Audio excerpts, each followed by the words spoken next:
Bonjour à tous et bienvenue dans notre compte-rendu matinal. Pour les Français, c'est une journée historique, il faut bien le dire, puisque nous allons voir cet après-midi, j'allais dire malheureusement et sans aucun cynisme, en direct la chute d'un Premier ministre qui a souhaité obtenir la confiance du Parlement et qui va se retrouver dans ses cordes. Et manifestement, à la suite du vote de confiance, eh bien, ce sera la démission de M. Bayrou et une certaine plongée dans l'inconnu, car que va faire le président de la République à l'issue négative, négative de ce vote de confiance? Pour le moment, personne n'en sait trop rien. Il y a beaucoup de conjectures, mais il n'y a pas beaucoup de certitudes. Alors, est-ce que tout ceci va poser sur le CAC 40? C'est même pas tout à fait certain, on va le voir, parce que, après tout, ce scénario euh, d'un renvoi du Premier ministre est certainement largement dans les cours. Et on verra aussi que ce qui pourrait, entre guillemets, sauver le CAC 40, c'est en réalité que les autres indices, en fait, évidemment, ne sont pas concernés par la situation française et, somme toute, pourraient essayer de se reprendre après un certain nombre de mauvaises nouvelles, notamment venues des États-Unis. Mais je m'explique un peu plus avec nos graphiques et nous allons bien évidemment débuter par notre CAC 40. Et notre CAC 40, on a vu que jeudi, il avait dessiné une petite bougie pratiquement sans corps. Maintenant, vous connaissez mon discours quasiment par cœur. Une petite bougie sans corps ou pratiquement sans corps, c'est ce que l'on appelle une étoile doji en d'autres termes. Si l'on veut considérer une séance comme étant un affrontement entre acheteurs et vendeurs, eh bien, force est de constater qu'avec une petite bougie sans corps, il n'y a pas eu de perdant, il n'y a pas eu de gagnant, c'est match nul. Et généralement, ces matchs nuls eh bien, donnent naissance à des tendances. Alors c'est pour ça qu'on dit attention, il y a une étoile doji, a priori il va y avoir une tendance qui va émerger. Et donc nous avons vu que vendredi, la tendance qui a émergé, eh ben, c'est une tendance baissière. Donc le CAC 40 ne s'est pas repris alors même que depuis l'annonce par le Premier ministre de son intention d'aller quémander la confiance du Parlement, on a vu que les investisseurs n'ont pas apprécié du tout, d'où cette chute du CAC 40. Vendredi, pas de répit, la baisse a donc continué. Et si l'on doit graphiquement résumer la séance de vendredi, eh bien, l'on ne peut que constater l'émergence de ce que l'on appelle une englobante baissière. En d'autres termes, une grande bougie qui va englober la précédente. Alors, comme très souvent, voire quasiment tout le temps avec des chandeliers japonais, il faut toujours une confirmation de ce qu'on est en train de voir. Alors, eh bien, normalement, il devrait y avoir une poursuite de la baisse, toujours en direction d'un objectif très clairement identifié, à savoir les 7500 points. Mais puisque je vous disais qu'il faut une confirmation, il est encore possible que le CAC 40 eh bien, se dise en quelque sorte nous avons anticipé la mauvaise nouvelle, donc le départ de M. Bayrou, c'est fait.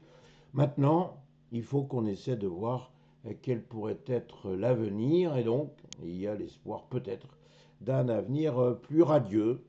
C'est un discours que certains d'entre vous vont estimer très optimiste, mais si je me cantonne à une analyse graphique, en gros, l'englobante baissière, eh bien, il faut qu'elle soit constatée, ça elle l'est, mais il faut surtout qu'elle soit confirmée, et ce n'est pas encore tout à fait certain. Voilà ce que je pouvais dire pour le CAC 40. En d'autres termes, franchement, c'est peut-être pas la peine de prendre des positions alors même qu'on ne sait pas très bien ce qui va se passer aujourd'hui. Pas tant devant le Parlement, encore une fois, c'est acquis, mais c'est surtout après ce que dans la foulée, monsieur Macron va décider d'une dissolution. Est-ce qu'il va nommer tout de suite un nouveau Premier ministre? Est-ce qu'il va, comme certains le souhaitent, lancer un référendum? Bref, il y a beaucoup trop de questions pour le moment sans réponse pour que l'on prenne beaucoup de risques aujourd'hui. On va s'installer sur le banc de touche, on va regarder tout ceci et on se fera une opinion pour les séances à venir. Voilà ce que je pense et ce que je crois au vu de notre CAC 40 et de son graphe. Alors maintenant, je vais forcément passer à notre S&P 500. Et notre S&P 500, eh bien, lui aussi aime bien de temps en temps cultiver le paradoxe. Et le paradoxe, c'est qu'il a établi vendredi un nouveau record historique. Franchement, il m'invite à redonder, comme on dit, à radoter, puisque effectivement, il est maintenant à 6532,65. Mais pourquoi je parle de paradoxe? Vous le savez déjà, puisque vous êtes en train, comme moi, de regarder notre graphe du S&P 500. Le paradoxe, c'est qu'il a clôturé en baisse. Alors, ce n'est pas une forte baisse, c'est moins 0,32%, mais cela prouve que les investisseurs sont quelque part chamboulés. Quelque part, ils se posent des questions, ils se grattent la tête. Et pourquoi se grattent-ils la tête? Eh bien, tout simplement parce que les chiffres de l'emploi n'étaient pas bons, mais alors pas bons du tout.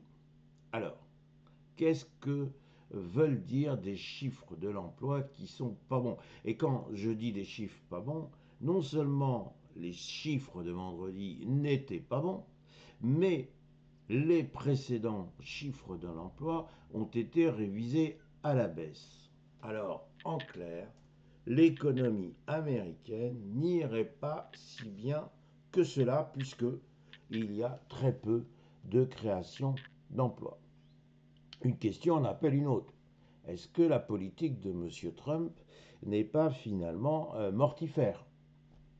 Est-ce que M. Trump n'est pas en train de se tromper et surtout d'entraîner son pays dans la tourmente? Le mot est fort, mais c'est des questions qui sont en train de se poser. Et si on dit tourmente de l'économie américaine, certes le mot est beaucoup trop fort, est-ce qu'il ne va pas y avoir, à plus ou moins terme, une tourmente de l'économie mondiale? Alors ce questionnement, au fil de la séance, il est devenu si important que finalement, eh bien, le S&P 500 a clôturé en baisse, et il a clôturé en baisse, c'est assez symbolique, en deçà de la barre, elle aussi très symbolique, des 6500 points. Donc on voit cette espèce de grande bougie rouge. Alors bien sûr, il y a une mèche inférieure, ce qui veut dire quand même que les acheteurs n'ont pas quitté le navire. Ils sont encore présents pour un certain nombre d'entre eux, mais manifestement, il y a quand même de plus en plus de questions suscitées par les grandes envolées de M. Trump. Et est-ce que celui-ci ne nous ferait pas une forme d'esbrouffe aussi bien sur le plan économique que sur le plan international? Je laisse forcément libre chacun d'entre vous pour trouver une réponse ou s'être forgé une opinion. Je vais en rester à un constat. Les 6500 points sont une fois de plus abordés, mais pas franchement débordés. alors abordé, débordé. Voilà où nous en sommes. Il faut maintenant regarder s'il ne va pas y avoir des conséquences en cascade sur ces chiffres de l'emploi. Alors certains vont me dire, et ils ont parfaitement raison, que là, la Fed va être totalement à l'aise pour baisser ses taux. Les mêmes pourront aussi me dire que non seulement la Fed va baisser ses taux lors de sa prochaine réunion de septembre, mais qu'il y aura d'autres baisses des taux parce que cette fois, il y a un petit peu urgence à soutenir le marché de l'emploi. Et donc, on sait que la Fed marche sur deux jambes. L'une, c'est effectivement les créations d'emplois, mais l'autre, c'est l'inflation. Et quelquefois, il y a une jambe qui entraîne l'autre. Est-ce que les préoccupations liées aux créations d'emplois ne vont pas l'emporter sur les craintes exprimées depuis longtemps par la Fed sur une inflation persistante? On en est bien là, en tout état de cause. Il va y avoir des baisses de taux, mais il ne faudrait pas que ces baisses de taux soient finalement le reflet d'une trop grande faiblesse de l'économie américaine. Donc encore une fois, nous allons voir si notre S&P 500 veut véritablement conquérir les 6500 points ou si à force de découragement, il ne va pas repartir en direction des 6300 points. Donc une journée franchement difficile, que ce soit d'un côté de l'Atlantique comme de l'autre. Peut-être que la vraie semaine va débuter plutôt demain matin. Voilà, je vous laisse sur ces réflexions et je vous souhaite une excellente séance et bien évidemment une excellente semaine. Merci.